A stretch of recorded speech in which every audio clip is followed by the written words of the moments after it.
waiting to see that verdict as everybody is starting to assemble into the courtroom. Defense teams there milling about, waiting to see what we hear from the judge shortly. I want to go first to our entertainment correspondent, Chloe Malas, who has been following this case since the very beginning. Chloe, the judge told him, go back and work at this last night. He let them all go home. He heard that they were deadlocked on that top charge, count one of racketeering. And it appears that after just almost an hour of deliberations, they have now finally reached a verdict. That's right there. Hi, Laura. Good morning. I was actually just inside the courthouse, and his family arrived about a half hour ago, and they were actually praying with Combs. They left the courthouse, and then it was just moments later that we learned that the jury had reached a verdict, and it appears that they have reached perhaps a unanimous verdict on count one. I do want to talk about that. Yesterday, a note came at the end of the day from the jury saying that they were deadlocked on that racketeering, that RICO conspiracy charge. Remember, over the last 7 weeks, prosecutors, they called 34 witnesses claiming that Combs ran a criminal enterprise. They called it his kingdom, saying that he had personal assistants and employees carrying out illegal activity on his behalf. In an effort to try to prove that, they had witnesses testify about some of those, that illegal activity, those predicate crimes, among them arson, bribery, witness tampering, sex trafficking falls underneath that, transportation to engage in prostitution. We also heard from two of Combs's former girlfriends, one being Cassie Ventura, who he dated for over a decade. She took the stand heavily pregnant for 4 days, Laura, and it was emotional testimony, playing that video that was first released by CNN from 2016 of Combs brutally beating Ventura at that Los Angeles hotel. Combs' attorneys, though, saying in closing arguments last week that this did not prove sex trafficking. The video simply proved domestic violence, that you don't want the government in your bedroom, in your sex life, describing this as a swinger's lifestyle. I also want to point out, right, Laura, that his team did not call any witnesses. They rested their case in 30 minutes. Going so far as to attack Cassie Ventura, saying that she was the winner in this situation because she walked away with a $20 million civil settlement. I want to talk to you also about the other counts, 2 through 5, which we knew yesterday afternoon that they had reached a verdict on those. That's 2 counts of sex trafficking, 2 counts of transportation to engage in prostitution. Over the course of the last 7 weeks, I do want to tell you that they are bringing the jury back in, and the judge has just said that he asks for everyone's cooperation to maintain order until the verdict is read and they are all out of the courtroom. Combs, he is seated with his head down. Remember, Laura, when he read that note from the jury yesterday afternoon, right before 5 o'clock, he looked dejected. I watched as his attorneys ominously huddled around him. You could see one of his attorneys, Brian Steele, patting him on the shoulder and talking very passionately with his hands. It was almost like something out of a medieval painting. And, you know, Combs's children, they have been there almost every single day of this trial. 6 of his 7 children are in court today. And the jury is coming in right now, Chloe. So I'm going to ask you to stand by there. We're going to come back to you throughout our time as we continue to follow what's going on in the courtroom. Obviously, the tension in the room, based on our team there, the tension and anxiety is palpable. Everyone is sitting and waiting and watching. I'm sure you can hear a pin drop in that room. I'm joined here at the table by defense attorney Misty Maris, who's been following this case closely. She's been in the courtroom for much of it. You've tried these cases. You know what it's like. Talk about what it feels like in the room right now. This is the highest level of stress. You're on pins and needles waiting for what the jury's verdict will be. And Laura, when we think about the note that we heard yesterday at the close of court, unpersuadable opinions on this RICO charge. And now coming into court, just 1 hour of deliberations and the jury has come to a consensus. So they went home, maybe cooler heads prevailed. They get up, they have clarity, and they're unanimous now. That's what this indicates, that there's a verdict. This is certainly something that is the highest level of stress for both the defense, anxiety-ridden for the prosecution. I think this reads probably more negatively from the defense perspective. So I imagine the angst of just hearing what this verdict is. And it's why you have to be so careful with what you instruct the jury. When they say they can't reach a verdict, talk about how the judge has to be so careful with his language when he doesn't want to put too much pressure on him, but he does say your objective here is to reach consensus. Absolutely. So when there's a deadlock, there is language that a judge can read. It's called an Allen charge. This judge actually fell short of that. It was a modified version. And it's specific, Laura, because it tells the jury to go into the deliberation room, listen to each other, think about the evidence. If you're in the minority of the group, hear out the other jurors who are in the majority, but don't put your personal convictions aside. It's towing the line of what we would call agreeing and doing your civic duty and coming to that consensus as a jury, but also not being pressured. And that's where it can get very dicey. There's a lot of criticism of this instruction. You hear the defense often say it's too early to give this instruction because the defense wants a mistrial. The defense is their best hope is not, obviously acquittal would be great for the defense, but they're saying if you can't get an acquittal, we'll at least take a mistrial. A mistrial is a win for the defense. I'm going to interrupt you just closely here, Misty, because we are getting the verdict coming in right now. This is coming in real time, and we have count one here. This is the racketeering charge. We have the count here of not guilty on racketeering. This is coming in real time. We have count two also coming in here, not guilty. That is the sex trafficking of Cassie Ventura. Count three, we have guilty. Count three is guilty. For the transportation of Cassie Ventura, that is guilty. Count four, this is the sex trafficking of Jane. That's a pseudonym, not guilty. Count five, we have guilty. That is 5 counts. We have a mixed verdict here. Again, count one, as it relates to racketeering, not guilty. Count two, as it relates to sex trafficking, not guilty. Count three, guilty. Count four, not guilty. Count five, guilty. Now, we should bring up here, Misty, all of these counts have a range of different sentences, a range of different evidentiary burdens, a range of different outcomes we could have had here. But it is a mixed verdict, if you will. It's a mixed verdict, but it is a stunning victory for the defense. The Mann Act, these charges, these were the easiest for prosecutors to prove, the lowest hanging fruit, merely required showing that state lines were crossed for the purpose to engage in prostitution. We saw a lot of evidence on these charges, did not have that element, Laura, of force, fraud, or coercion.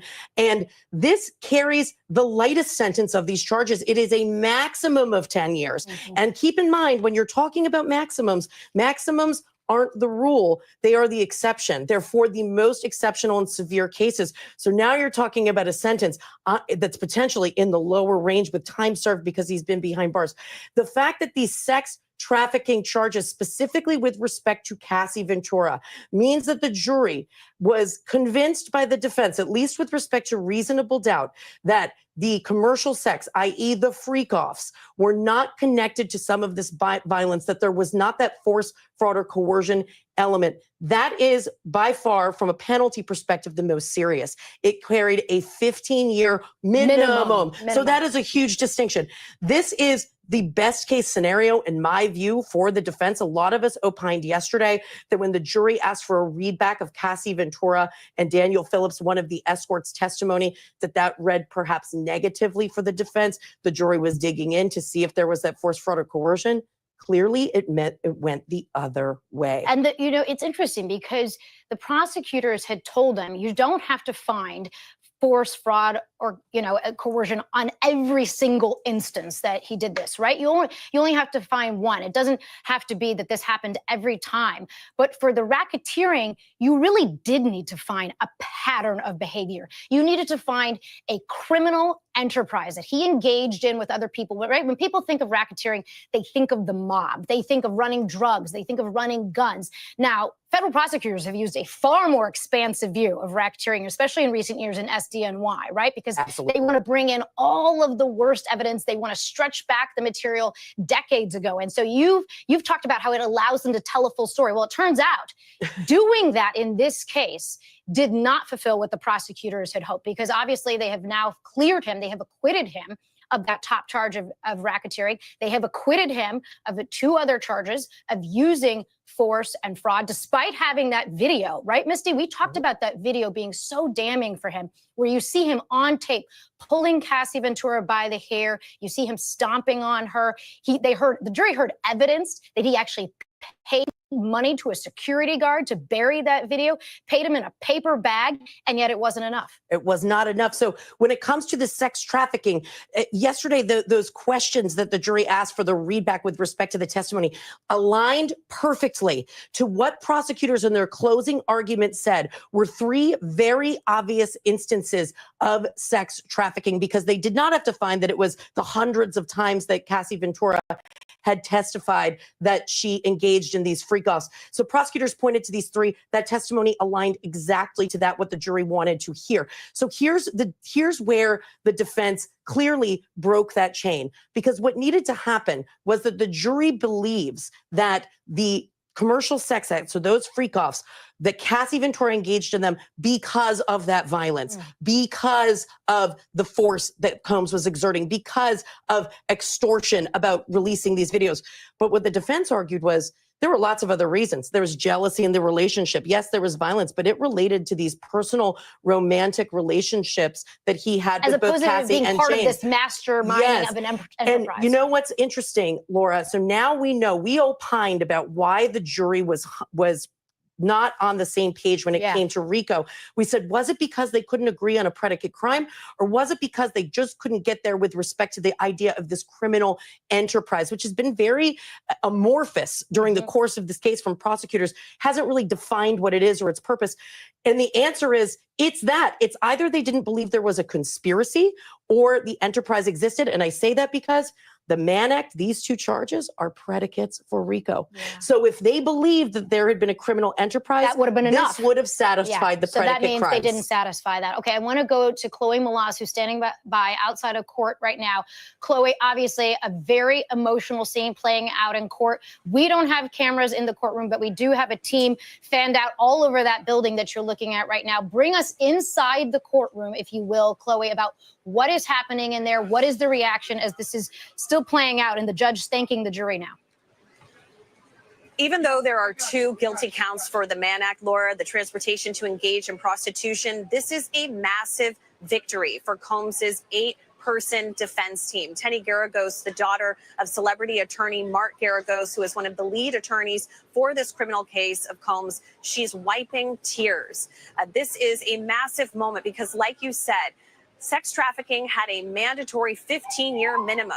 I mean, the prosecutors, they painted Combs as somebody that was beating women, which they owned up to, but running a criminal enterprise, and that he sex trafficked 2 of his former girlfriends, Cassie Ventura and also Jane, who testified under a pseudonym. This is undoubtedly a massive blow to the prosecution, who brought 34 witnesses. They talked a lot about these co-conspirators that they say carried out this illegal activity on Combs's behalf. I mean, you have 6 of his children in there. His mother, Janice, who has been inside the courtroom every single day. Diddy is praying. He is doing a prayer show of his prayer hands to the jury right now. I mean, I sat there in that courtroom almost every single day, and I watched the faces of those jurors, and you could tell that there were several of them that were not buying what the prosecution was putting forth in their arguments. I saw some roll their eyes. I saw some even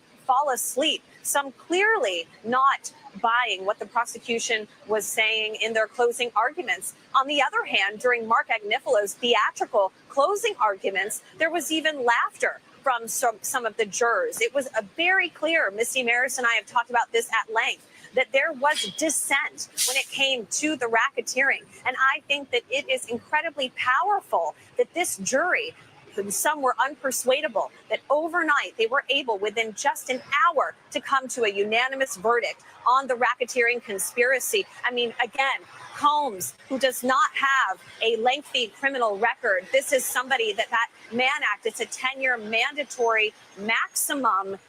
It's unlikely that he would get that full 10 years. So this is a man that could see a few years behind bars. Again, this is a very emotional day. We are expecting the attorneys to give a press conference. The prosecutors have said that they will be giving a written statement. They will not be speaking today. We also know that the family plans to address his children. They plan to address the public.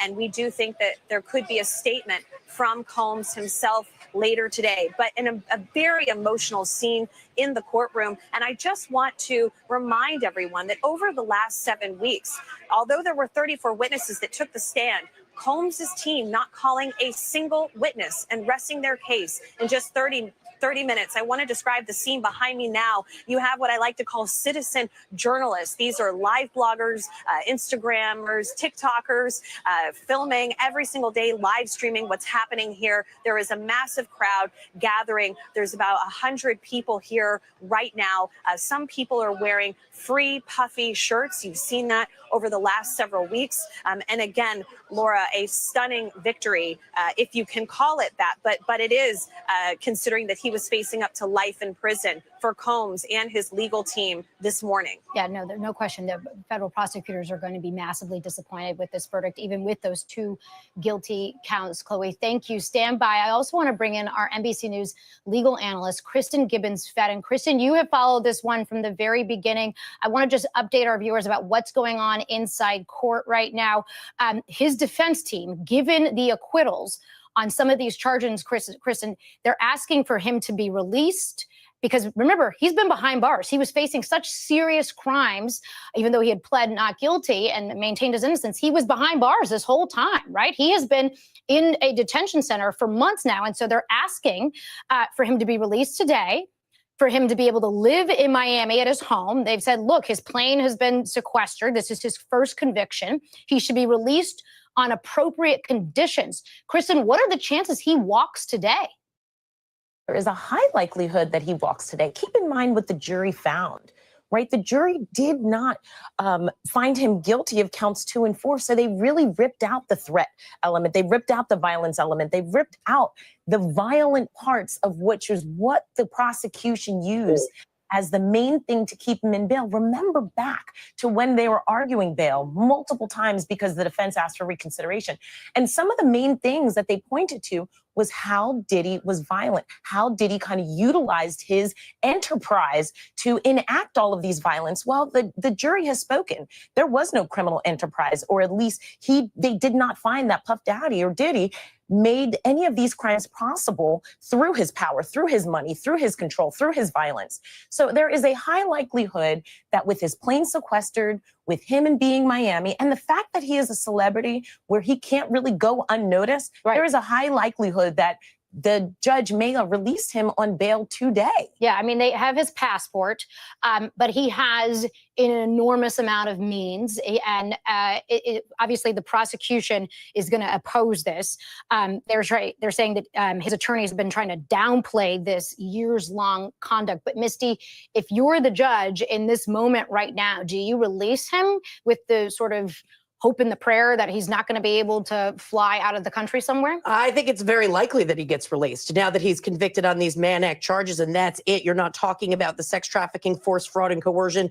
You're not talking about RICO, this widespread criminal enterprise. You're talking about 2 isolated Mann Act charges. And the analysis is going to be, number 1, danger to the public. The other is going to be flight risk. So flight risk is what you're speaking of. To the extent that there's enough conditions on him to keep him and have him come back for sentencing, I think it's very likely that he gets released. And when he gets sentenced, this is really important, because what's going to happen is the prosecutors are going to present aggravating factors. The defense is going to present mitigating factors. We should make that clear. That does not happen today. That happens in months from now. That happens down there. Yeah. But the fact that sex trafficking is an acquittal, it's going to be really important, because that idea of who's exploited in these Mann Act charges, that Cassie Ventura or Jane were potentially exploited, that would be the prosecution's argument.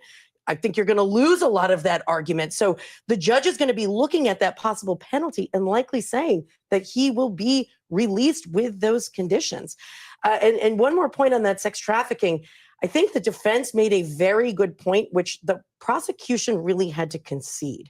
And when we say it's easier to convict if it's only sex trafficking at least one time, it's also a concession to a certain degree, because when do you decide it's sex trafficking versus not sex trafficking? And a lot of people have this idea of what that is, right? That it's something more than just one isolated incident, that it's more of a large scale operation. And I'm wondering if that undercut the prosecution's I think people case. also think of it as something that not for the benefit of the person themselves, Correct. right? They think about people selling girls. They think about some international operation, people in the back of a van. People have an image of sex trafficking that doesn't necessarily correlate with what the law says about sex trafficking, but I wonder if it played into the jury's view of what was going on here, because the defense kept hammering, look, he might be a flawed guy. He might be violent. He might be an abuser, but he's not a trafficker. He's not part of an enterprise. Yeah, I think that's exactly it. Even to the extent that Mark Agnifilo in his closing referenced Sammy the Bull. It's like they wanted the jury to go home and rent Goodfellas so that they could see what a criminal enterprise was. And I agree with you. I think that just in the jury's mind, and the average person, you're going to think of a more widespread scheme where there's a lot of exploitation of women being coerced to come into a sex trafficking ring. That's not what this was. So clearly the defense did a good job undercutting it. And Laura, also, defense strategy of not calling any witnesses, people have said, was that good or that bad? A lot of people wondered, is that a concession that he doesn't have a strong case? And now look what happened. Well, it's a risk-averse strategy in my view, because once Hey, Cislo, good morning. What up? What up, dog? Girl, a whole lot. And y'all, I put this on mute. I'm still playing it just in case we see a press conference or his family or somebody come forward so I can, take it off mute. But girl, you was right. Okay. I tried to told you. I don't agree with I it. tried to told you. I tried to told. It's not that I'm gonna join you on my laptop, but I'm gonna stay on here for it until I get it up. But again, this does not say that he is not a horrible person. This does not say that he didn't do wrong, that he's not a violent individual, that he's a criminal-minded person. It just means that they could not prove their case. And that's what I was saying the whole time. They were presenting a abusive, domestic violence, perverted case, trying to prove a criminal organization. And that I knew from the beginning it wasn't going to work. Now, was he guilty of being a freak, nasty dog? Yeah, absolutely. Absolutely. Now, again, had they come back and tried to convict him of, say, for instance, and I'm going to go deep because normally I don't say names, but I'm going to say names this time. If they will go and they could get the Justin Biebers, the Ushers, the Q from Day 26, and I'm gonna go so far back that this is gonna trip y'all out. But the gospel Marvin Winans' son, Mario Winans, I'm gonna go back and to say, if you would even go back and get Mario Winans, baby, yeah, that's been over about 20 years ago that Mario got away from him, but Mario was messed up. Mario's mind was messed up. Also, I told you that when I was in college, I had some classmates or a classmate. Good morning, son. I had a classmate who was a union. He and his wife were both union stewards at two of the big three companies here in Detroit, and their son worked for Diddy. And when their son, I gotta change my name on here. Hold on, I'm about to come on.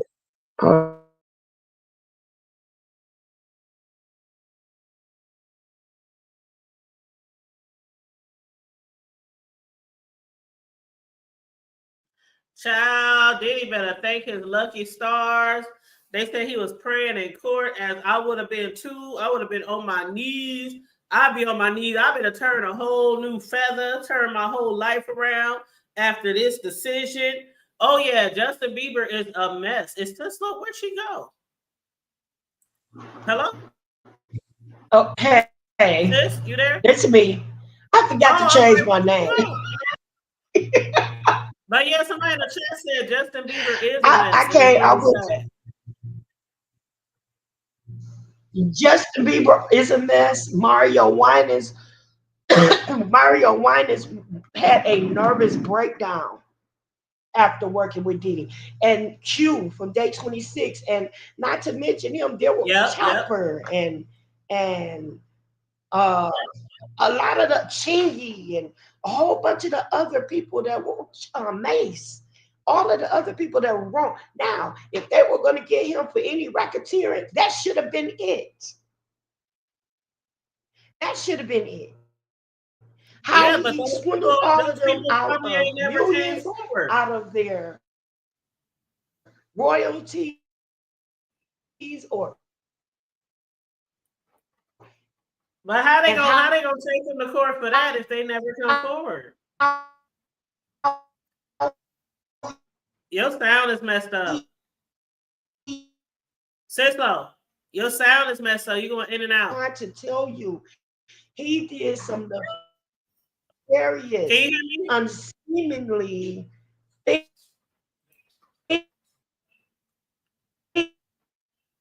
Cisco, your sound is messed up.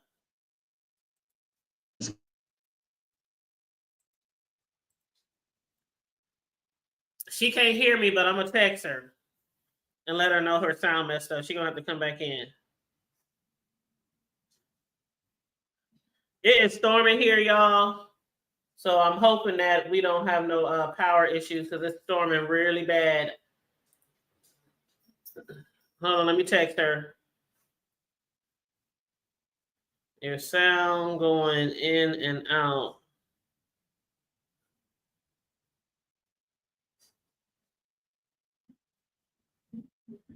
Okay, there she go. Hey, your sound was going in and out. I kept trying to tell you, and you couldn't even hear me. It won't let me be great, y'all. I'm sorry. But yeah, I was trying to say that somebody said in the chat, Justin Bieber was all messed up and still is over that. But I was going to ask you, I was trying to ask you, if those other people never came forward, but though. As I said before, listed prostitution, period. I don't even think she can hear me. Caught with 2 counts of pretty much soliciting. Can you hear? Can y'all hear me?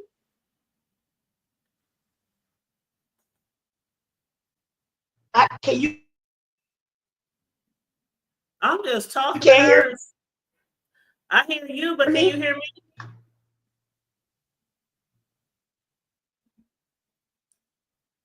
Can y'all hear me in the chat? Because I don't think Cisco can hear me.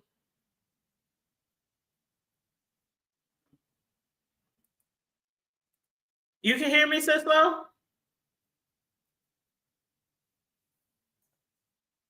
Oh, Lord. Okay, you can hear. Well, you couldn't hear me when you was talking. I kept trying to talk, and you was just going on and on and on like you couldn't hear me. So I was just making sure you could hear me because I was trying to ask you a question. You on mute, sis? Yeah, KJ. I was trying to tell her that she was choppy. I'm on mute now. Can you hear me? Yeah, but the problem y'all hear me now? Can you hear me is the question. I'm gonna go out. Yeah, I could hear her, but she couldn't hear me. But no, I totally understand what she's talking about bringing charges for those issues, and those are allegations. Okay, we know those are allegations, just like all of this shit was allegations. The prosecution's duty was to have a burden of proof, enough burden of proof for him to be convicted, for them not to think it should be acquittal or mistrial. They brought their proof, but it wasn't enough.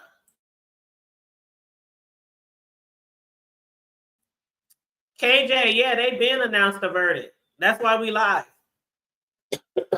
Excuse me. Hey, Corio. Yeah, I sent you a message saying I'm going live because the verdict was in. Girl, they got him on only 2. They got him on the lighter charges. The lighter charges. So he is blessed and highly favored today to not have to spend life or anywhere up to life in jail for the RICO, the racketeering, and the trafficking. Is that better? So they just got him for the prostitution. Can you hear for me? Can you hear me? I still don't think she can hear me. Okay. Corio, they just got him for a lot of people can't believe it. A lot of people can't believe it. But they just got him for the two Can you hear me? I hear you. Can you hear me? Child. I don't know what's wrong with your audio over there. But yeah, they just got him for 2 prostitution. Y'all know the lowest ones. It was 5 counts. The first count was count 1, racketeering conspiracy. Count 2 was sex trafficking of Cassie. Count 3 was the transportation of prostitution for Cassie. Count 4 was sex trafficking for Jane. Count 5 was the transportation of prostitution for Jane. So they got him guilty on the transportation and prostitution of Jane and Cassie. But the toughest ones that he had to beat, the ones that he absolutely did not want to be convicted of, he was found not guilty. He was found not guilty. You said, Katie, I can see that because either way he done. Yeah, you said, I think this was a I can't even say it. Humiliation ritual. They overcharged him so they could. You know what? That's what Cislo was saying. That's what Cislo been saying all along. Cislo even made a post on Facebook. Hold on, let me go to Cislo's Facebook page. Hello. Can you hear me? Oh. Can you hear me? I hear you, Cislo. You just for some reason don't hear me. Okay, so right now court is adjourned. Let me just play this, you guys, until she get her audio fixed. Multiple times that Cromes is a criminal, that he should be behind bars for the rest of his life because he was running a criminal enterprise, but that was not proven today. Chloe, stand by. We're going to come back to you soon. I want to bring back in here NBC News legal analyst Kristen Gibbons-Fedden. Kristen, you and I have talked before. Why was this a federal case, right? If there is evidence of violence, if there is evidence of force, we have the video of the intercontinental beating back in 2016. Why was this not a state case instead of a federal case, right? You think about a federal case, something that affects international commerce, right? Something that affects things that go between state lines. And I'm sure prosecutors have plenty of theories about why his behavior is satisfactory on that score. But you wonder whether the state interest here would have been more straightforward. I think the state interest here would have absolutely been straightforward here. But I think the Cassie elements were probably beyond the statute of limitation. I don't know why they didn't bring forth the Jane on the state charges, because those are more recent. But again, I think it all comes down to the fact that the federal prosecutors really wanted to put forth this RICO charge. We saw the RICO charge using a non-mob element in the R. Kelly case, and they used it successfully. Unfortunately, it was not used as successfully here. And I think what the bottom line here is the jury saw Cassie and Jane as girlfriends, as a domestic element here. They did not see that that his crimes were made possible because of his power, because of his money or control over that enterprise. And so to your point, the state interest, I think, would absolutely have been served as a form.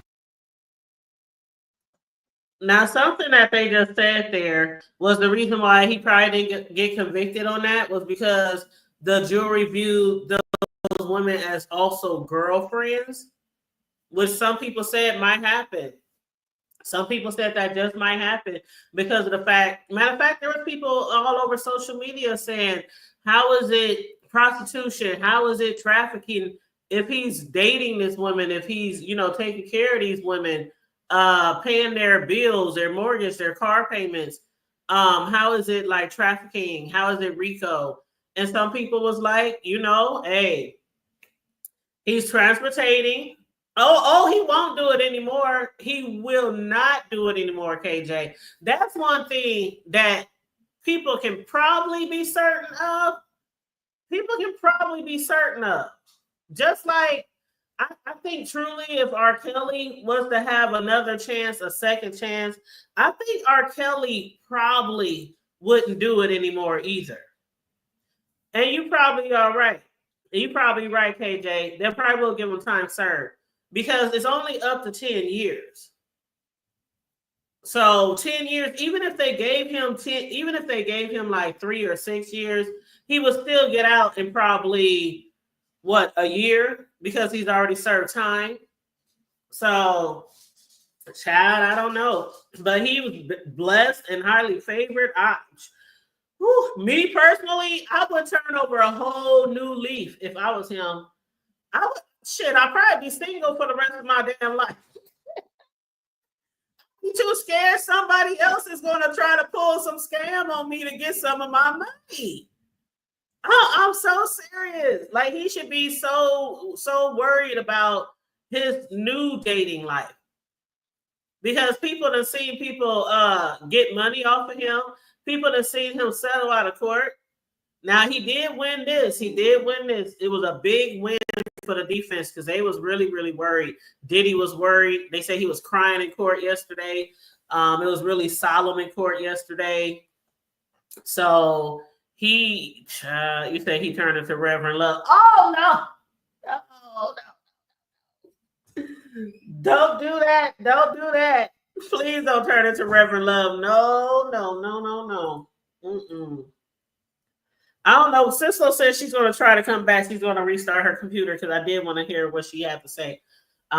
She was talking about all the allegations of all the people who were younger, like Usher and Q from Day 26. Who else did she say?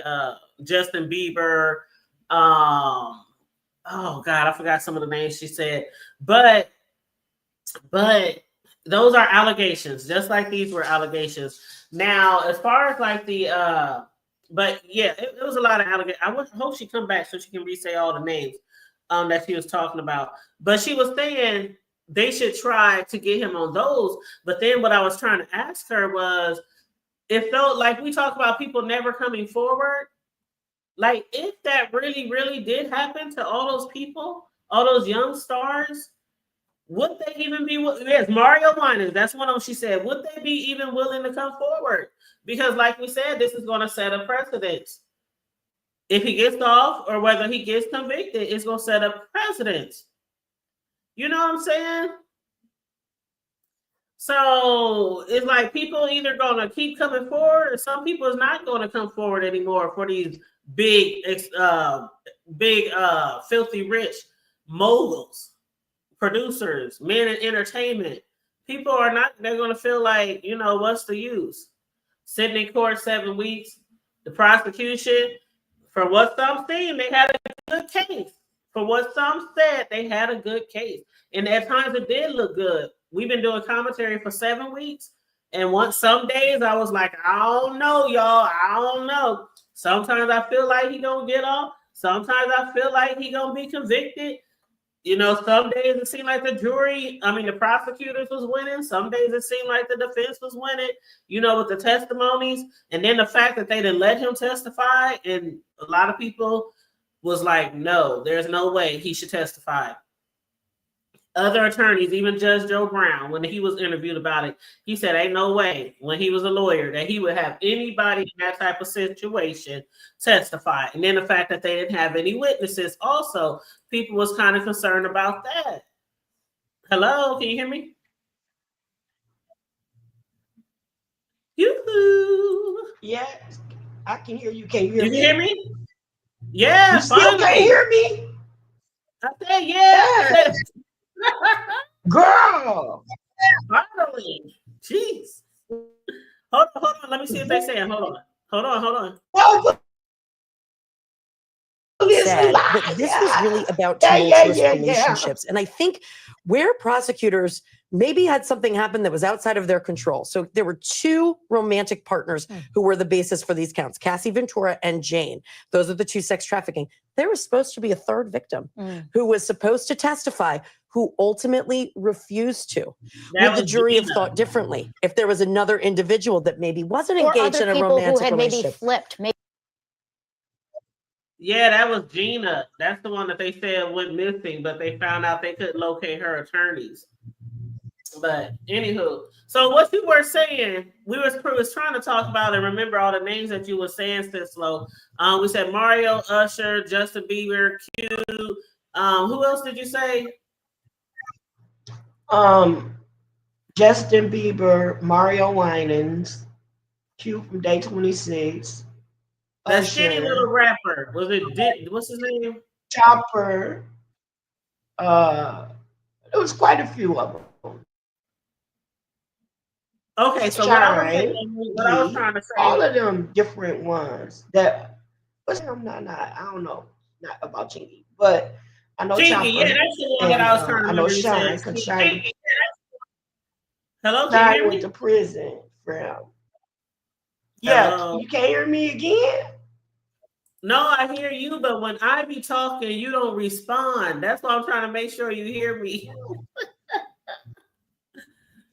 Did you hear what I said? I'm responding. I guess it's delayed. Oh, maybe that's the problem. Yeah, Gina, you said Gina was at Whole Foods last week. Who said Gina was at Whole Foods last week? They got pictures over there. That's why somebody said that he wasn't that she wasn't missing. She ain't missing. She doesn't want no parts of it. Hold on. You avoid the that had been filed. Hold on 1 second. Some, but I don't think there's going to be a lot at all. Oh, okay. I was just making sure they still talking about the same shit. All right, but no, what I was trying to ask you was as far as those people, if they never come forward, I don't think they will come forward, because I know what you mean when you say if they want to get him on anything, they should go through all those people, but that'll probably never happen because they probably won't come forward.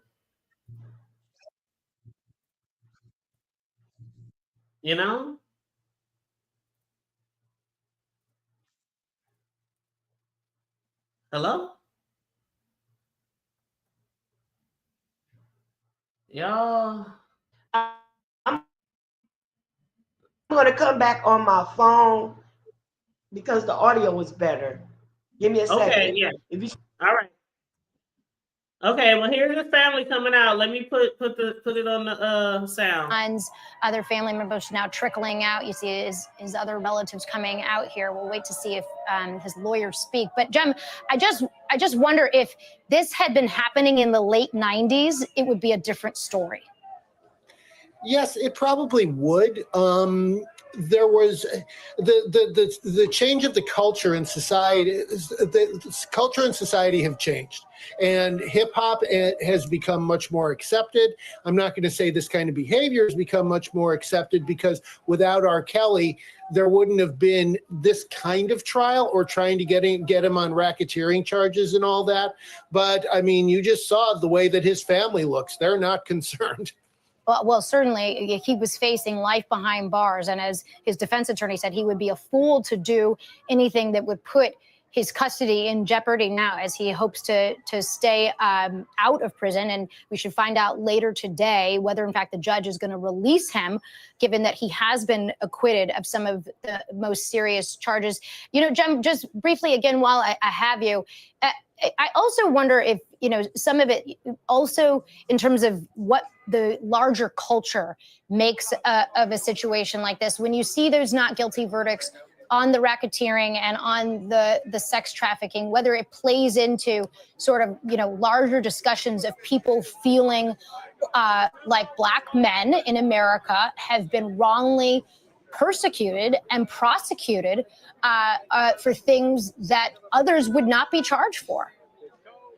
I think that's a fair statement, especially at a time when we've seen an awful lot of other people who have been convicted of felonies basically get away with it.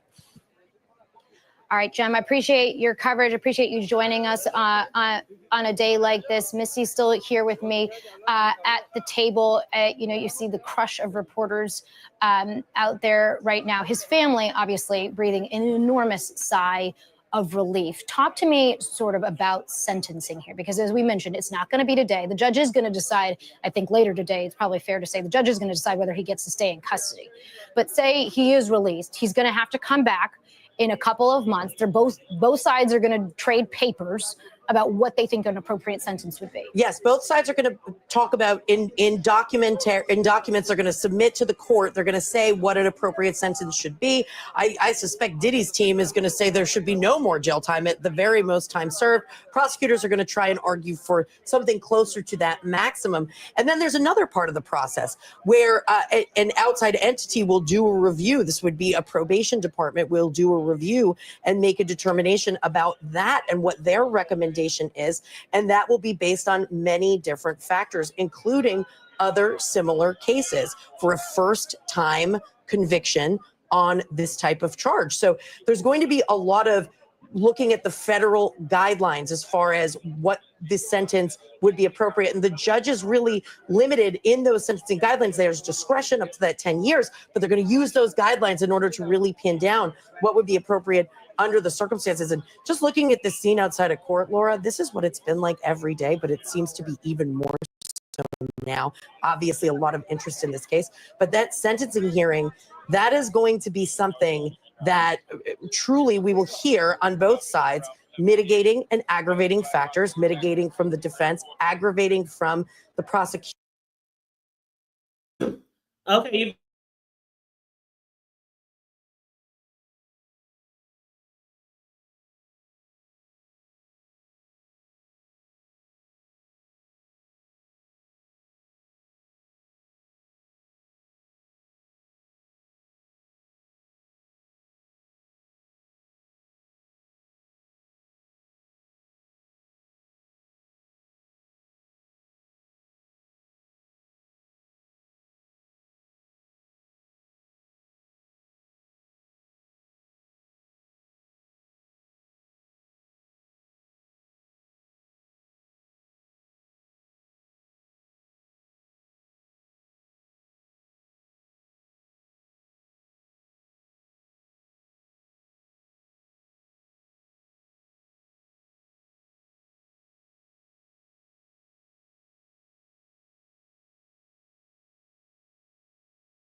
Okay, I'm back. Can y'all hear me? I told y'all it was storming over here, so the internet had went out for a second. But I think we back. And I have to refresh that video that we were watching too, that news video.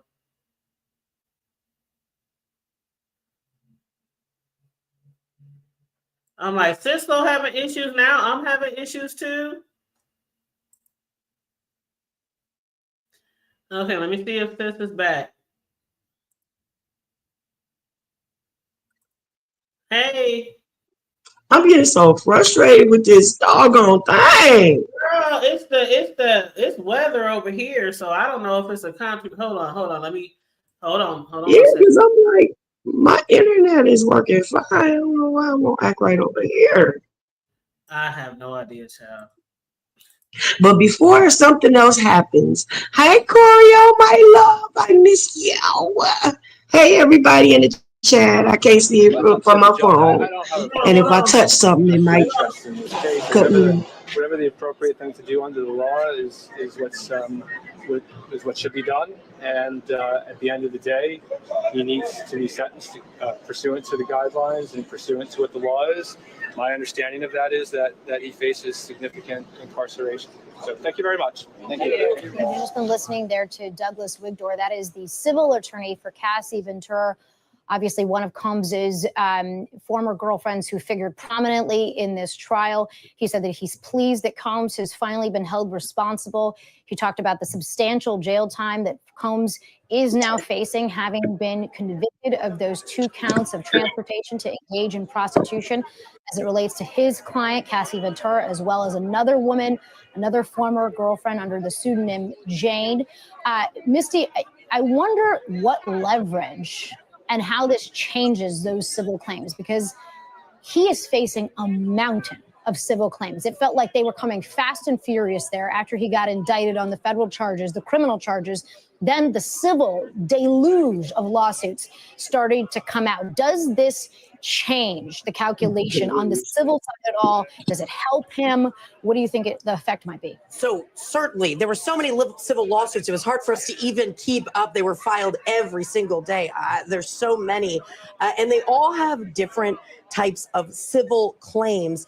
The claims that were raised by Cassie Ventura, that case has been settled. That case would have been directly impacted by this verdict. Now, the civil standard is much less than a criminal standard. So the cases still go on, but certainly the fact that he is not guilty on many of these charges, that's going to be something the defense and those civil actions are going to raise. They're going to say that this pattern that a lot of these civil lawsuits allege, that there's a pattern of conduct. Well, look at this criminal case. There's been a determination. That being said, it's not binding on any of those. So those continue on. And the standard is so different. So much lower. So it's beyond a reasonable doubt in a criminal court, the highest standard under the law.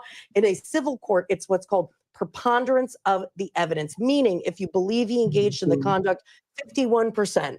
So just over half, then he can be found liable. So it's liable, not guilty.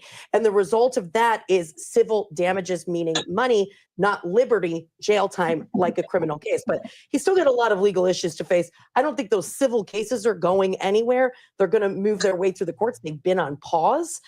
But interestingly enough, Laura, you don't have the same Fifth Amendment rights that you do in a criminal case, in a civil case. You can be compelled to testify.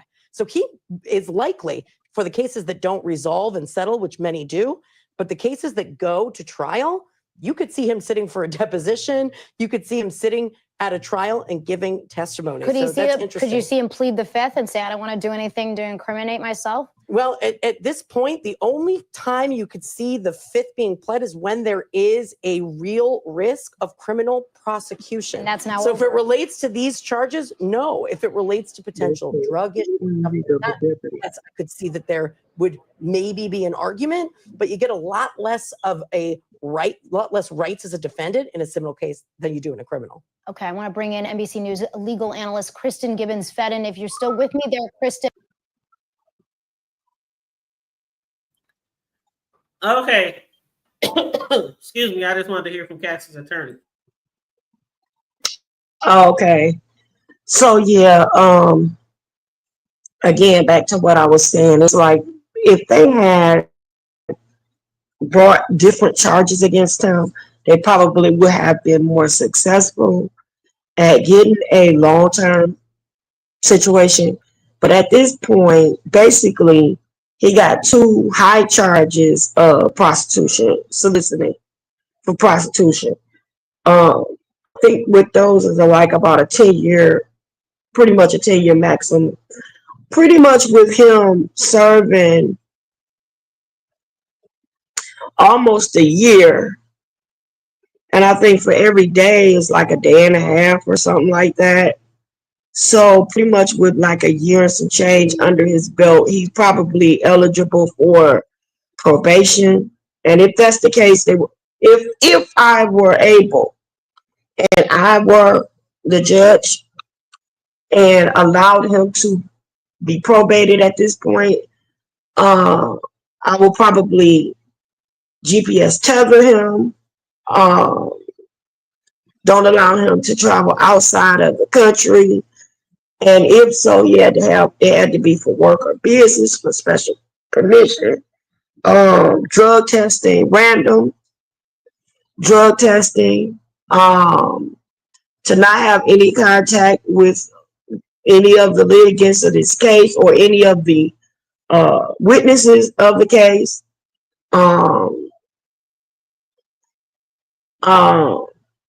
To go through like maybe a drug treatment program or do some community service, something of that effect. But I just I just knew that in order to become a criminal enterprise, it would have had to been again him benefiting financially from the sex trafficking, or they said they couldn't prove sex trafficking because he wasn't like calling people in to have sex with different people and charging those people for what these sex workers were doing, or if he were reproducing the film or the video or the pictures and making money off of it or something like that.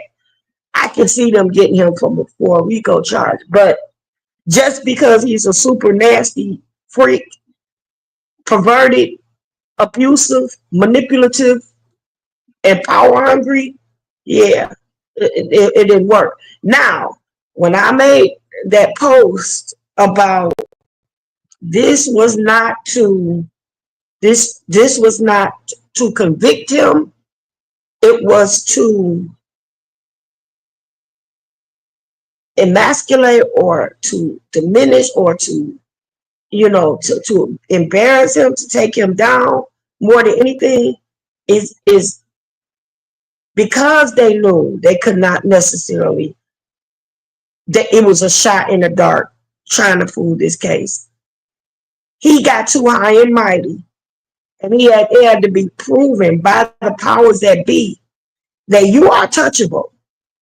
Just because you think that you have all of these millions and billions and things like that, you are not all powerful.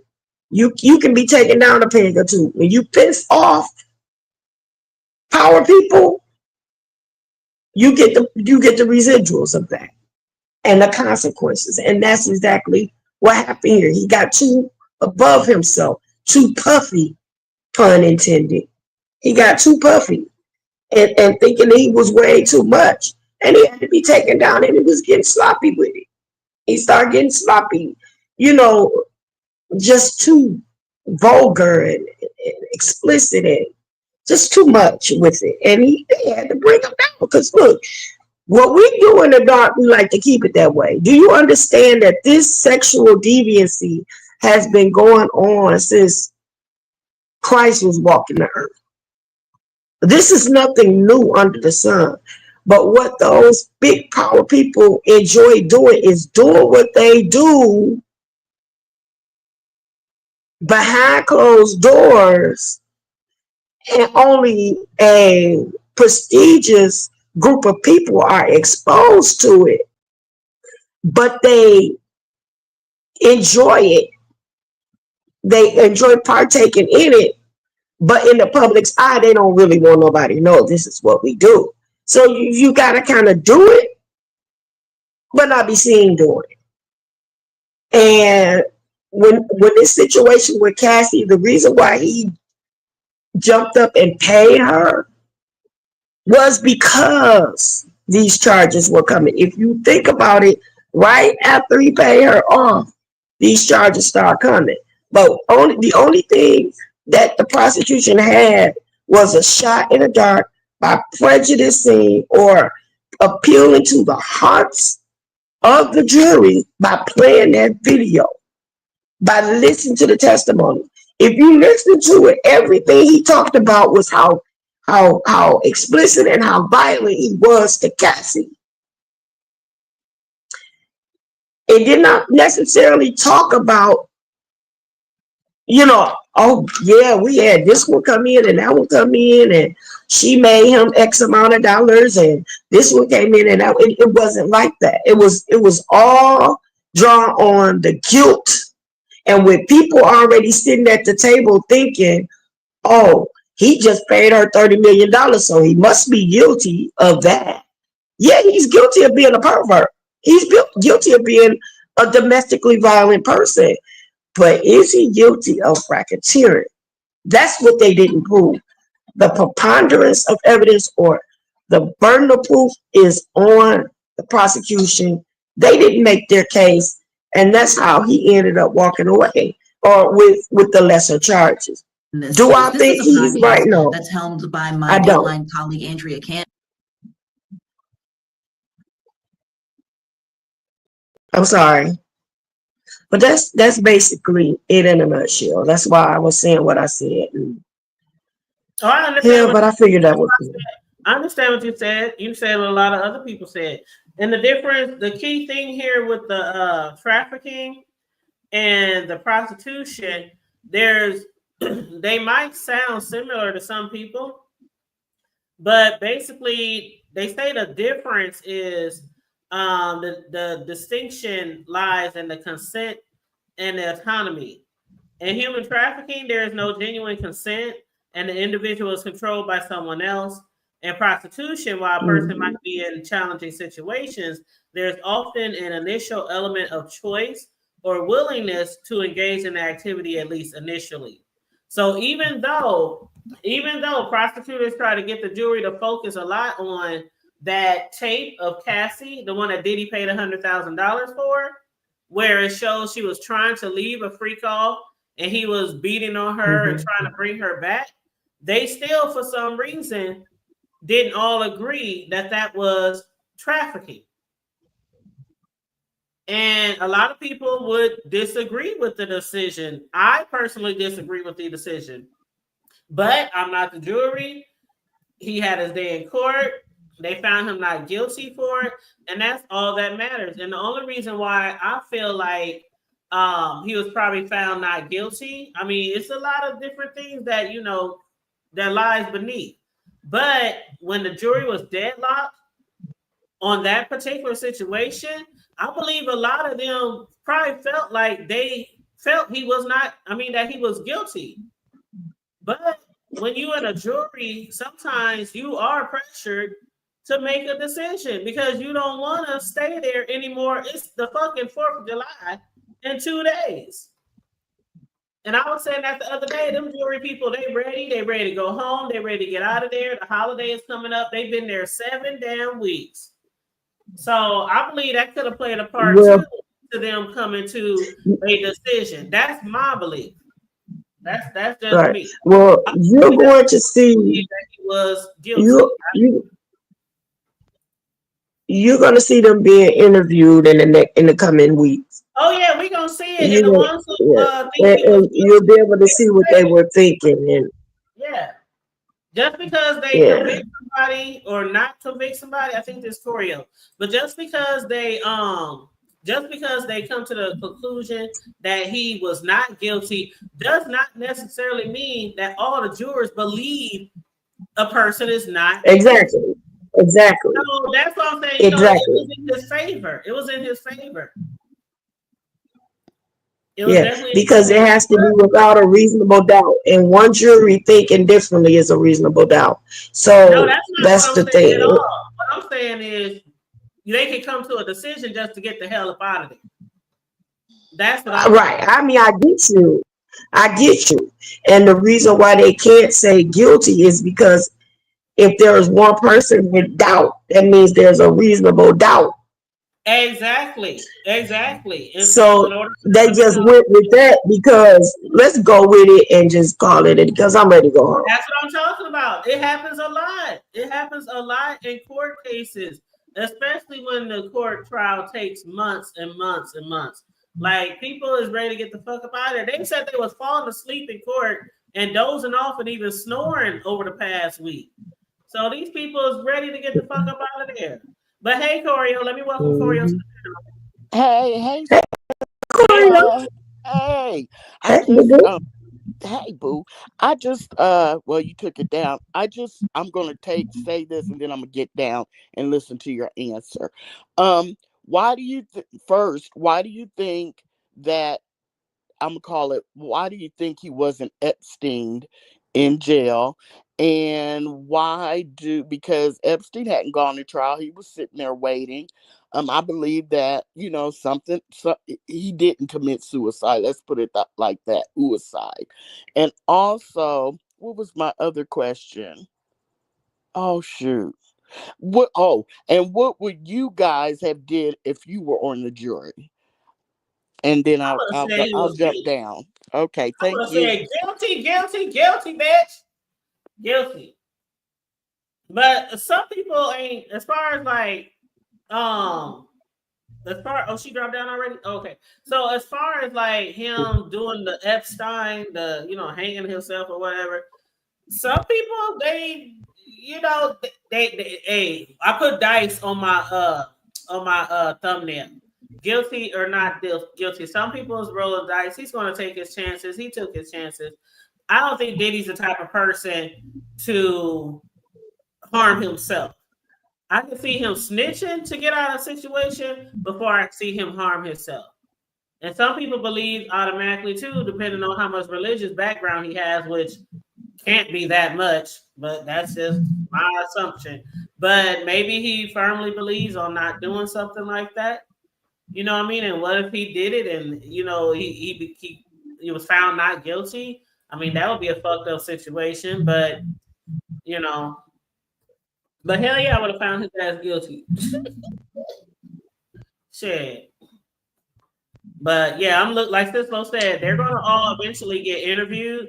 The ones who want to get interviewed, because every jury member don't want to get interviewed because they don't want people to know what they thought.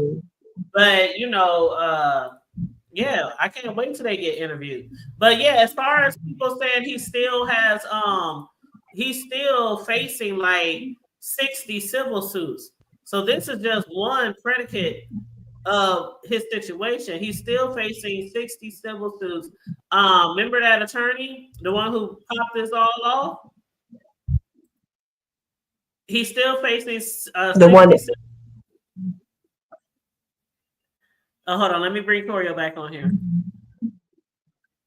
Cislo, did you answer the question I asked? Hello? Oh no, I had answered it first. So okay. Busby, thank you, Tebe. Busby, yep. I cannot even see you guys. It's weird. My thing is weird. But go ahead, Cislo. You can't see I us? wasn't saying anything. That was Tanya. No, she wants you. She wants you to go ahead. She wants you to answer the question she asked. Repeat the question. Why do you think he wasn't Epstein? Because I believe Epstein did not harm himself. Oh, I know what you're saying. Oh, that's what you were saying. Because he has, because one, his skin color, and two, what do you mean by he had enough money. I'm about to tell you. Okay, when they come in there and you got enough money to pay those Muslims to protect you. Epstein was rich.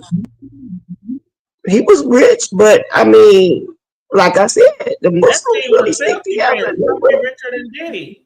He was rich, but I think because he paid the right people, pretty much because he paid the right people, and I don't know. I mean, that's the best answer I probably could offer.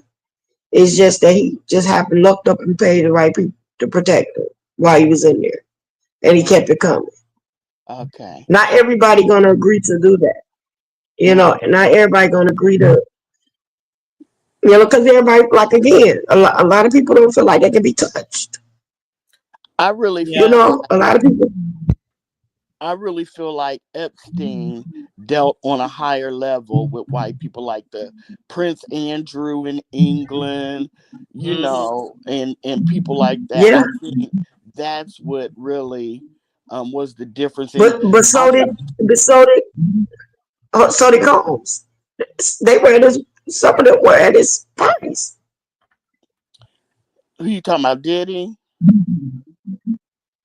Prince Harry and all of them, they were at his parties. Yeah, Yeah, but you know, they said that, you know, at his white parties, there was a separation. Yeah, everybody was partying at the white exactly. parties, but when it came to what they were doing with the baby oil and stuff, After it was dark.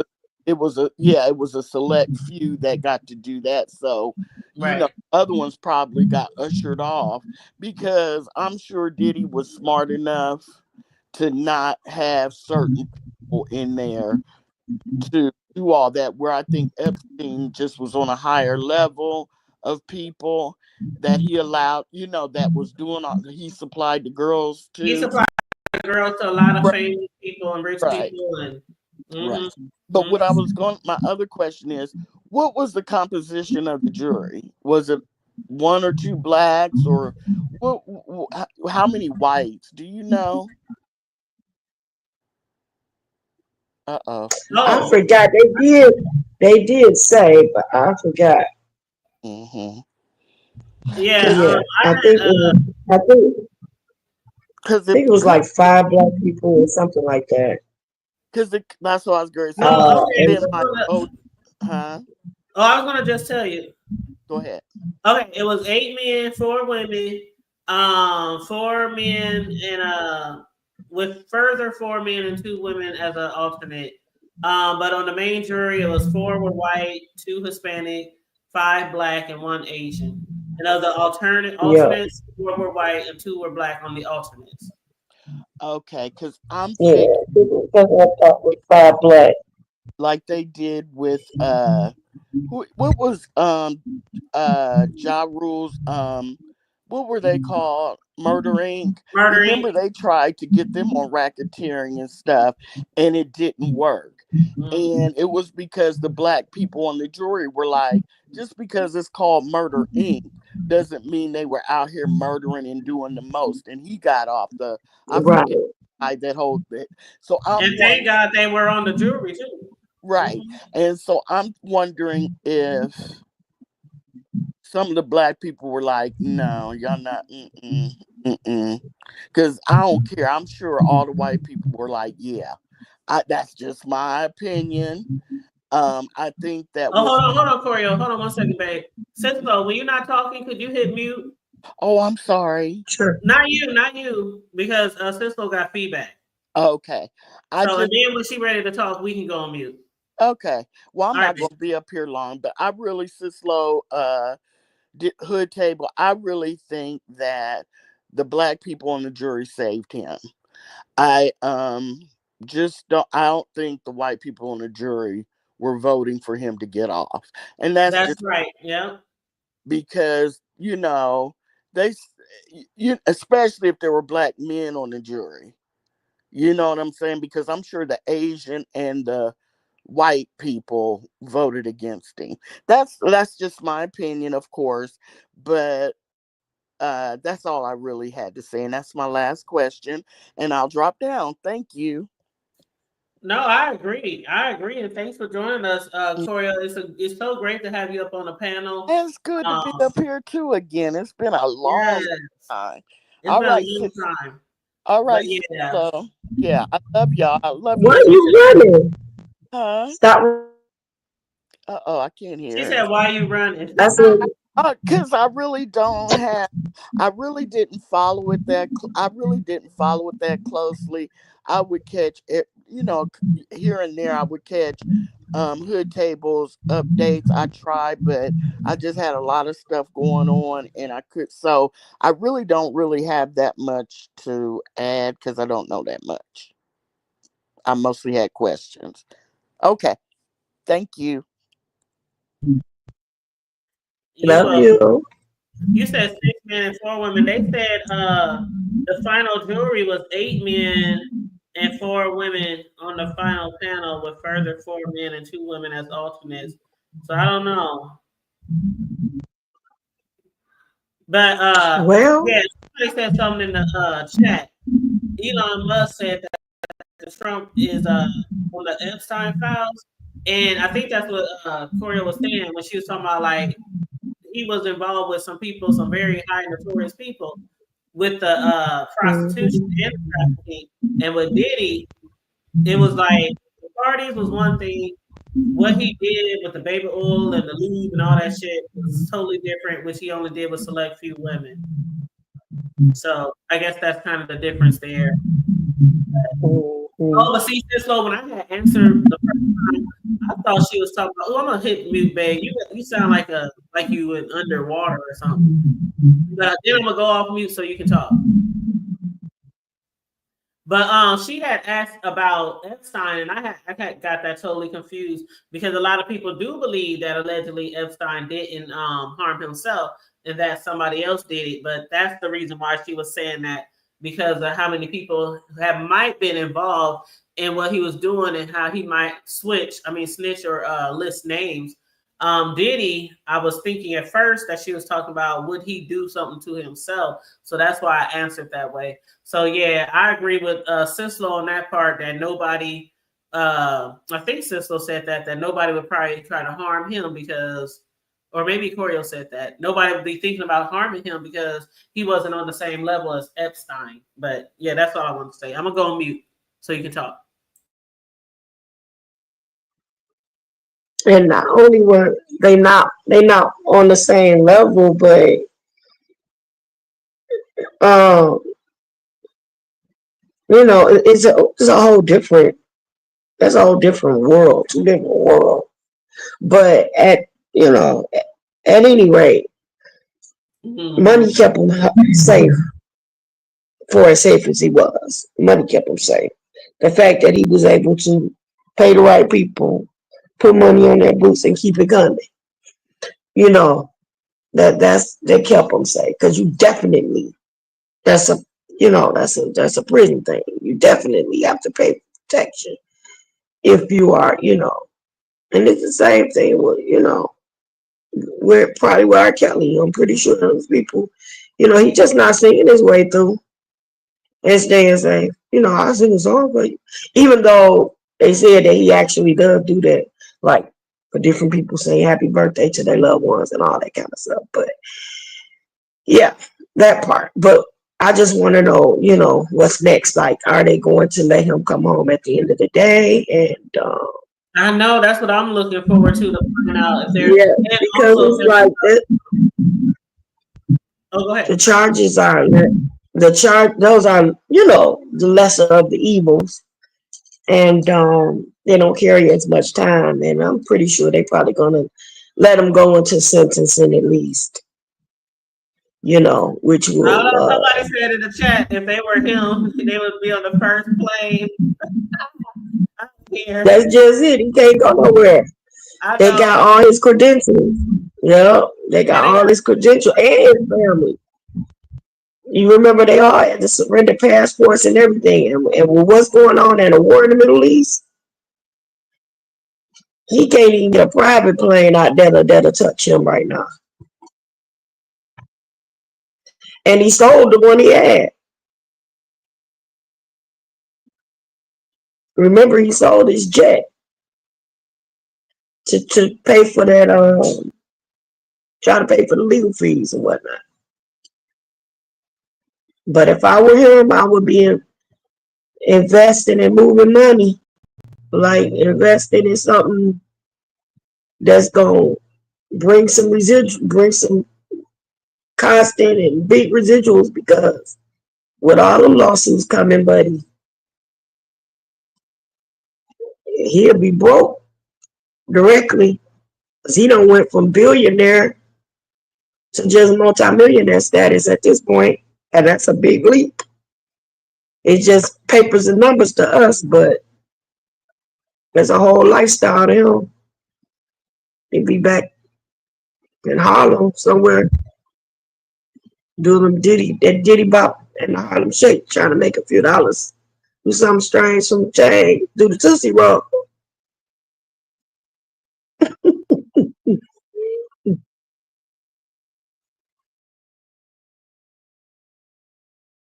Mm-hmm. Yep. I was just trying to not talk because when we both on, your bubble be moving and make feedback. But yes, Corio said they'll probably get him for civil suits. Yeah, because it's like 60 civil suits out there, and he's got to pay for something. He's not going to get. Oh no, he's not going to get off scot free. Oh no. Oh no, and he already done lost $600 million since the trial started. So even just like Sissel said, to us it's just paper. Like, but to Diddy, even though he's still worth 400 million, he lost 600 million. That's a lot. That's a lot. You know, he lost more than what he owes now. What he owns now. So that's a lot. And the fact that a lot of people probably won't want to fuck with him in the future might make a difference too. But you said, do you think they'll go after Diddy's sons? I'm not sure. I think personally the prosecution, and I'll let Cislo answer too, but I think personally the prosecution is done. They feel like we tried, we tried it, we got what we got. Oh well. I mean, I think it would be like they would have to have it like, I mean, they thought they had a slam dunk case this time, right? So they would truly have to have a slam dunk, like way more powerful than this, way more powerful. Maybe different witnesses, things like that. I don't know. If I was the prosecution, I'd probably just give it up. Like, hey, we tried it. But then, like Sissel said, if some of the people that have made allegations in the past were to say something, maybe. But then the statute of limitation is pretty much out for a lot of those people too, right? So, some of that was like 20 years ago, 25, 30 years ago. So I don't even know. But hey, Charlie, what's up, boo? You said, hey, my beauty. I try to redirect, but you gotta put me on your list to allow. Oh, that's okay, because I'm about to wrap up anyway, boo. But thank you so much. I appreciate you. You said, I think the main goal was to leave him with nothing and get time. That's add-on bonus. Yep. Let me try to read some more of your comments before I get out of here. As far as the boys are concerned, both Justin and Christian have pending legal situations. Actually similar to what their dad was going through, sexual charges, so SAs or whatever. So yeah, we'll see what that comes to. Mm-hmm. Yeah. So it's a lot. It's a lot. So we shall see. We shall see. I think Corio is back. Let me see. Yeah, I can't see Charlie. Did Charlie block me for some reason? You can't see Charlie? No, I can't see her at all. Maybe she blocked me. I don't know why.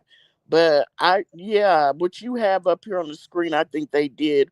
Oh, she was in the other chat. She said she was in the other chat. Because I'm live on 3 channels. Oh, I see. Okay, so she might be in the Tanya one. No, she's in the hood table. She's probably in the hood table 402. I'm in the hood table. No, I have the hood table 402. Oh, so she might be in another chat. Well, hey, Charlie. Hey, girl. Yeah, because I have the hood table, the main one, then I have the hood table 402, my backup. Oh, okay. Because I'm like, what did I do? Okay. Okay, I'll go back down. You didn't do that to Charlie. Both of y'all my boos. Yeah.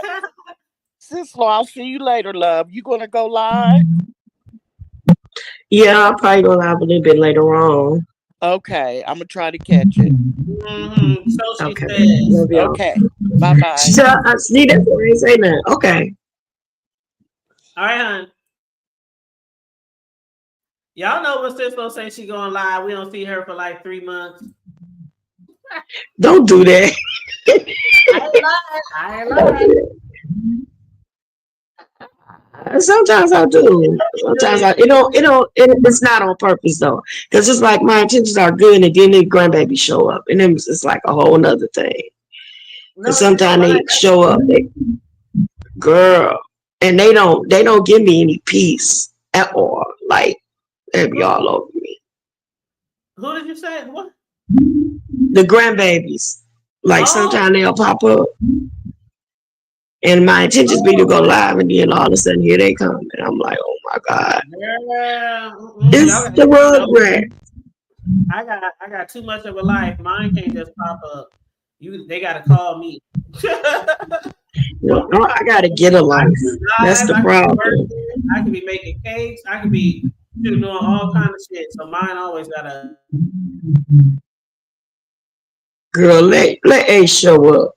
Let him show up right now. Y'all go milk.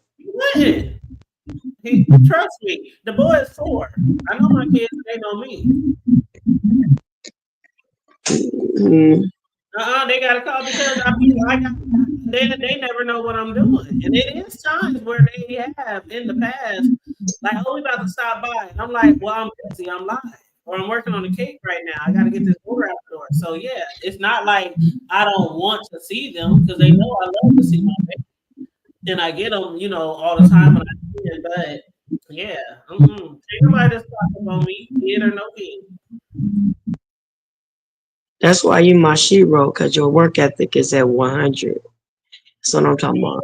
But I'm about to get off of here. I love you on purpose. Ain't nothing you can do about it. And I want to tell everybody out there in Hood Land, don't forget to like, share, subscribe, and support this channel and all of the affiliate channels. Whichever one you're viewing from, you can support it by hitting that cash up at $the Table 402. I love you on purpose. Keep it hood. And y'all moderators, I done said this before, but y'all moderators are free to drop your channels. And I gave Charlie, we got a new moderator, by the way. Love you, sis. If you go live tonight, let me know. But we got a new moderator, by the way. Big Reeves got a moderator stick. I gave him a moderator stick yesterday so he can start dropping his links too in the chat. Since we have our show and we be on his channel and stuff like that, and he supports the Hood Table. So he said, just my thoughts. I enjoyed your cake videos and the enthusiasm. Oh, thank you. Just my thoughts. How you doing, love? It's good to see you. It is so good to see you. But yes, y'all, yes. I'm about to wrap up and get up out of here. But yeah, feel free, you guys, if you want to donate to the commentary, $ the Hood Table 402 is our cash app. Or if you want to send a super chat, feel free to check out my moderators. All my moderators have channels. I do believe don't all my moderators, except for Corio. Corio is the only one that don't have a channel, but all the other moderators, I know I probably don't say it enough, but if you guys know me pretty well, feel free to drop your links anytime. If you're planning a show, planning to go live, anything, feel free to let me know or just drop it in the chat. Y'all have that right. Moderators work really hard. And sometimes our moderators be in many chats moderating, so they have the right to drop their links, announce their commentary or anything they have plans. Feel free. All right. So yes, definitely. But yeah, so now we have I think Corio, Charlie, Riggs, Cislo. Oh, Deanna, we still got Deanna, my boo. So I think I got 5 now. I think I got 5 moderators. So that's enough. I mean, we don't be having no humongous crowd over here like a lot of people. And again, my moderators are content creators except for Corio. So it's nice for them to be able to not only drop my link, but drop their links as well. So, and I do appreciate y'all. But yeah, so I'm gonna get out of here, y'all. I gotta go. I need to make a run to the store now that it's not storming anymore. I need to go get my collard greens for Friday. Ooh, my son brought home some steaks yesterday. He brought home some chicken breasts. What else he bring? Some beef patties, and I already got ribs. I got burgers, like the ground beef, but he brought home some beef patties. I got like 8 pounds of ground beef. I got like 10 pounds of feather bones. I got a couple of slabs of ribs. I got like 8 packs of Italian sausages, like 8 packs of hot dogs. What else do I got? Oh yeah, we got 3 big bags of the chicken wings, and then my sides. Like I said, I'm only gonna do greens, macaroni, corn, and baked beans and potato salad. So other than that, if anybody wants anything else, they better bring it themselves. Cause that's all we doing. But yeah, I need to run and get these collard greens before they get all picked over, because we only got 2 more days till the 4th. And I'm gonna bring them home, and tonight I'll cut them up, wash them, clean them, bag them, throw them in the fridge. Then I'll cook them tomorrow night, and then I'll put them in the fridge, and then just heat them up on Friday. I'll make my beans and corn tomorrow night, and then warm them up on Friday. And then on Friday, I'll always make my macaroni and my cornbread fresh. So I'll do that on Friday. But yeah, it's gonna be nice. We're expecting a lot of people over here. Matter of fact, one of my cousins hit me up early this morning at like 6. One of my little cousins hit me up. Cousin, do you got a air pump for the pool? Because I'm bringing a pool for the kids. And what do you want me to bring? I'm going to the grocery store. I'll bring it by. You know, that's what I love about family. Even if anybody in your family or friends throw a get together and you don't offer to bring something, you should be ashamed. You should be ashamed.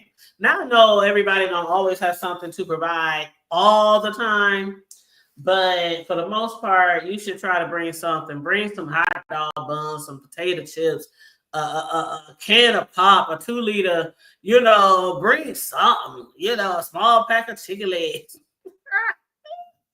You know what I'm saying? But yeah, for the most part, my family is really good at that. And I'm also really good at that when I go over people's houses. If they don't tell me to bring something specific, I usually bake some cakes, which, y'all see me do a lot. But yeah, and also it's so good to see Corio. We love you so much, Boo. And it's good to see you back in the chats. We're going to have to do a show. Me, you, Sislo, Charlie, a couple of us. We're going to have to get together and do a show. Maybe I can get Bro and my other sis to join us. We gotta do a show together. It's so good to see you on the chats and see you in the chats and on the panel. But yeah, so just let me know. Choreo was good in the hood, so we can get it popping, like for real. But other than that, make sure y'all like and share the video to the Replay Gang. We appreciate y'all too. Make sure you like and share the video. Subscribe to the channel if you happen to be new here, please and thank you. But as we always say, thank you, Corio. You better tell them. As we always say, stay safe, be blessed, remain vigilant at all times, and always remember to keep it hood.